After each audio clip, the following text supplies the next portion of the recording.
পরিবারের সেই ছোট্ট মেয়েটা এখন সবার খেয়াল রাখতে পারে। সময় যে কত তাড়াতাড়ি চলে যায় আর কিভাবে যে মানুষকে চেঞ্জ করে দেয় কিছুই বোঝা যায় না।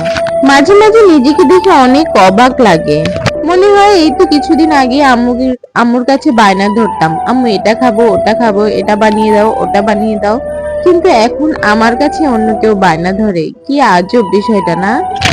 আসলে সময় স্রোতের মতো ভেসে যায়, কখনোই কারোর জন্য অপেক্ষা করে না। আচ্ছা যাই হোক, কথা বলতে বলতে আমি বেগুন ভাজি করে ফেললাম। আজকে আমার বোন আমার কাছে বেগুন ভাজি খেতে চেয়েছে, আর এই যে এখন সুজি বানাচ্ছি সারপ্রাইজের জন্য।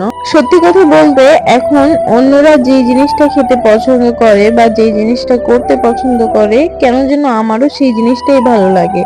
নিজের পছন্দকে আর প্রাধান্য দিতে মন চায় না। যে আমি নিজের একটা জামা কখনো গুছিয়ে রাখতে পারতাম না, সেই আমি এখন পুরো একটা সংসার গুছিয়ে রাখি। যেই ছেলেটা ঘুম থেকে উঠতে চাইতো না, সেই ছেলেটাই এখন একটা সংসার চালানোর জন্য পরিশ্রম করে। আসলে পরিস্থিতি মানুষকে সব শিখিয়ে দেয়। সুজি বানানো শেষ, এখন একটু আলু ভাজি করব। আলু ভাজি করার জন্য আলুটা একেবারে কুচি কুচি করে কেটে এখন তেলের মধ্যে দিয়ে দিলাম। আর এটা করা খুবই সহজ।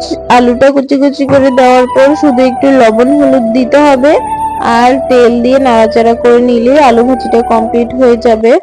এটাও কিন্তু আমার পছন্দের জিনিস না, এটাও আমার বোন খেতে চেয়েছে, তার কাছে নাকি আলু ভাজি খুবই ভালো লাগে।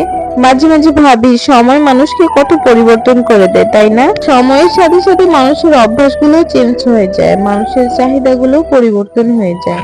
একটা সময় ব্যাগ ভর্তি জুয়েলারি কিনতে খুব ভালো লাগতো, বাট এখন কিন্তু আর সেই চাহিদাটা নেই।